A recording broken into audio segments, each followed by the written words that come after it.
नमस्कार विद्यार्थी मित्रांनो, लेक्चरला सुरुवात करण्याअगोदर एक छोटीशी अपडेट. जे विद्यार्थी राज्यसेवा 2021च्या परीक्षेसाठी तयारी करत आहेत अशांसाठी विजन स्टडीवरती एक कोर्स उपलब्ध आहे. ज्यांना क्वालिटी अभ्यास करायचा आहे, भरपूर सारी प्रॅक्टिस करायची आहे, अशांनी या कोर्समध्ये प्रवेश घ्यायला हरकत नाही. कोर्सचे प्रवेश 15 डिसेंबर रात्री 11 वाजता बंद होत आहेत. तर जे इंटरेस्टेड आहेत अशांनी यापूर्वीच ॲडमिशन घ्या. तर आता या अपडेटसोबत लगेच आपल्या लेक्चरकडे आपण वळू. राजनाथ सिंग यांच्याकडून नुकताच आपल्या देशाला 44 ब्रिज किंवा 44 पूल हे राष्ट्राला समर्पित करण्यात आले. त्यामध्ये त्यांनी एका बोगद्याचं सुद्धा भूमिपूजन केलेलं आहे. नेचीफू असं त्या बोगद्याचं नाव आहे, जो की अरुणाचल प्रदेश राज्यामध्ये येईल. तर या 44 पुलांना राष्ट्राला समर्पित केल्यानंतर हा एक वर्ल्ड रेकॉर्डसुद्धा झाला आहे की एकाच दिवशी 44 पुलांचं इनॉग्रेशनसुद्धा झालं आणि या व्यतिरिक्त नेचीफू बोगद्याचं सुद्धा भूमिपूजन झालेलं आहे. ठीक आहे. तुम्हाला अरुणाचल प्रदेश राज्याविषयी इथे एक छोटासा क्वेश्चन दिला आहे की खालीलपैकी कोणते राष्ट्रीय उद्यान हे अरुणाचल प्रदेश राज्यामध्ये आहे. तर राज्यामध्ये आहे असा म्हणून क्वेश्चन विचारला आहे.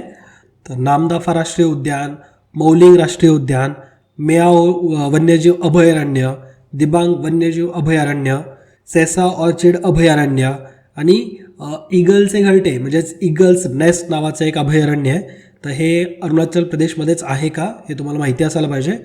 तर या क्वेश्चनचा आन्सर हे आपण या लेक्चरच्या शेवटच्या भागामध्ये जाणून घेऊ. त्यापूर्वी हा मुद्दा चर्चेमध्ये कुठून आला आहे ते पहिल्यांदा समजून घ्या. संरक्षण मंत्री राजनाथ सिंग यांनी 44 प्रमुख कायमस्वरूपी पूल राष्ट्राला समर्पित केलेत. व्हिडिओ कॉन्फरन्सच्या माध्यमातून हा कार्यक्रम पार पडला, ज्यामध्ये देशातल्या 44 पुलांचं ते 44 पूल हे देशातले 7 राज्य आणि केंद्रशासित प्रदेशांमध्ये आहेत. म्हणजे वेगवेगळ्या अशा 7 राज्य आणि केंद्रशासित प्रदेशांच्या अशा एकूण 44 पुलांचं इनॉग्रेशन हे व्हिडिओ कॉन्फरन्सच्या माध्यमातून राजनाथ सिंग यांनी केलं. ठीक आहे. आणि एकाच वेळी 44 पूल राष्ट्राला समर्पित केल्याचा हा एक विक्रमसुद्धा बनलेला आहे. राजनाथ सिंग यांनी अरुणाचल प्रदेशमधल्या नेचीफू बोगदा याचा सुद्धा शिलान्यास केला, म्हणजेच त्याचं भूमिपूजनसुद्धा केलं आहे. ठीक आहे. आणि या इनॉग्रेशनच्या दरम्यान राजनाथ सिंग यांनी अशी पण घोषणा केली की जे BROचे जे इंजिनियर्स असतात, कामगार जे असतात, तर यांना या अति उंचावरच्या ठिकाणांमध्ये काम करता यावं यासाठी वेगळ्या प्रकारचे कपडे लागतात, वेगळ्या प्रकारचे सूट्स लागतात. तर त्या सूट खरेदी करण्याला सुद्धा मान्यता देण्यात आली, अशी सुद्धा घोषणा संरक्षण मंत्री राजनाथ सिंग यांनी केली आहे. ओके. कारण तुम्ही विचार करा की इतक्या उंचीवरती बर्फामध्ये काम करत असताना -20 -40 डिग्री सेंटीग्रेडमध्ये जर काम करायची वेळ आली तर त्यांना कशा प्रकारचे कपडे वापरावे लागतील, त्यांचे सूटसुद्धा वेगळे असायला पाहिजेत. तर या सूटच्या खर्चाला सुद्धा आता मान्यता दिल्याचं संरक्षण मंत्री यांनी घोषणा केलेली या इनॉग्रेशनच्या वेळेस. ठीक आहे. आणि या कार्यक्रमाच्या दरम्यान केंद्रीय मंत्री डॉक्टर जितेंद्र सिंग, संरक्षण कर्मचारी प्रमुख जनरल बिपिन रावत, लष्कर प्रमुख मनोज मुकुंद नरवणे, तर हे सगळे व्हिडिओ कॉन्फरन्सच्या माध्यमातून सहभागी झाले होते. आता हे 44 पुलांबद्दल थोडी माहिती जाणून घ्या. 44 पूल हे 30 मीटर ते 484 मीटर एवढ्या लांबीपर्यंतचे आहेत. म्हणजे सगळ्यात छोटा ब्रिज हा 30 मीटर ते सगळ्यात मोठा हा 484 मीटर एवढ्या लांबीचा आहे. 44 पुलांपैकी 10 जम्मू काश्मीरमध्ये आहेत, 8 लडाखमध्ये आहेत, हिमाचल प्रदेशमध्ये 2, पंजाबमध्ये 4, उत्तराखंडमध्ये आहेत 8, अरुणाचल प्रदेशमध्ये 8 आणि सिक्कीममध्ये 4. तर असे हे 44 पुलांचं आता कन्स्ट्रक्शन केलेलं आहे आणि ते इनॉग्रेशन पण झालं आहे. ठीक आहे. आणि महत्त्वाचं म्हणजे पूल हे अतिशय दुर्गम भागांना कनेक्टिव्हिटी प्रदान करण्याच्या दृष्टिकोनातून कन्स्ट्रक्ट करण्यात आलेत. वर्षभर सशस्त्र दलाला सुद्धा त्यावरून वाहतूक करता येईल आणि सगळी जी काही सामग्री लागते, रसद लागते, तर त्या दृष्टिकोनातून ह्या ब्रिजचा वापर केला जाईल. दुर्गम सीमावर्ती भागांच्या सर्वांगीण विकासासाठी, आर्थिक वृद्धीला हातभार लावण्यासाठी आणि त्याचबरोबर या सगळ्या क्षेत्रांमध्ये सशस्त्र लष्कराला तातडीने तैनात करता यावं, तर यासाठी म्हणून हे नवीन पूल हे अतिशय मदतशीर ठरतील. लडाखमधील 8 पूल हे जवळपास 45 कोटी रुपये खर्च करून बांधण्यात आलेले आहेत. आणि हे लडाखमधले पूलसुद्धा आपल्या संरक्षणाच्या दृष्टिकोनातून, रणनीतीच्या दृष्टिकोनातून अतिशय महत्त्वाचे ठरतील. ठीक आहे. आता अरुणाचल प्रदेशमध्ये जो नेचीफू बोगदा हा बांधण्यात येईल त्याचा जो शिलान्यास हा करण्यात आला आहे, तर त्याविषयी आपण थोडीशी माहिती जाणून घेऊ.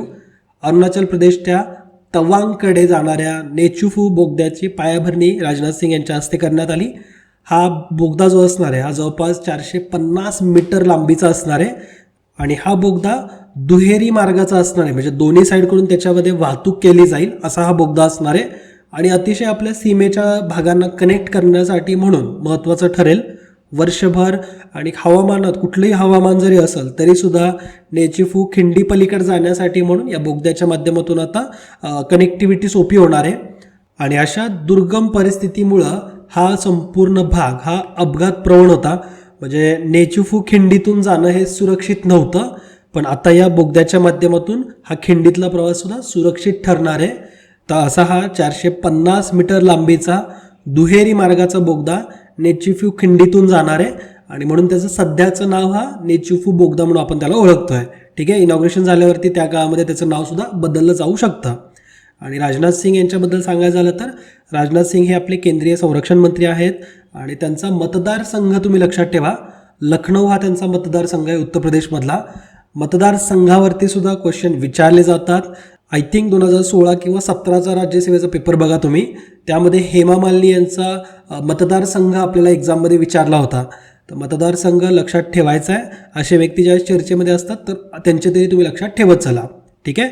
आणि जो सुरुवातीला लेक्चरचा आपण जो क्वेश्चन बघितला होता की खालीलपैकी कोणते राष्ट्रीय उद्यान हे अरुणाचल प्रदेशमध्ये आहेत, तर हे सगळेचे सगळे राष्ट्रीय उद्यान हे अरुणाचल प्रदेशमध्येच आहेत. नामदाफा राष्ट्रीय उद्यान, मौलिंग, त्यानंतर मेआओ, दिबांग, सेसा ऑर्चिड आणि ईगल्स नेस्ट, तर हे सगळेचे सगळे अभयारण्य हे अरुणाचल प्रदेश राज्यामध्येच आहेत. ठीक आहे. तर अशा पद्धतीने जे 44 पूल राजनाथ सिंग यांनी राष्ट्राला समर्पित केले याविषयी तुम्हाला माहिती समजली असेल आणि त्यामध्ये नेचीफू बोगदा हा तुम्ही लक्षातच ठेवा, कारण त्यावरती सुद्धा क्वेश्चन बनू शकतात.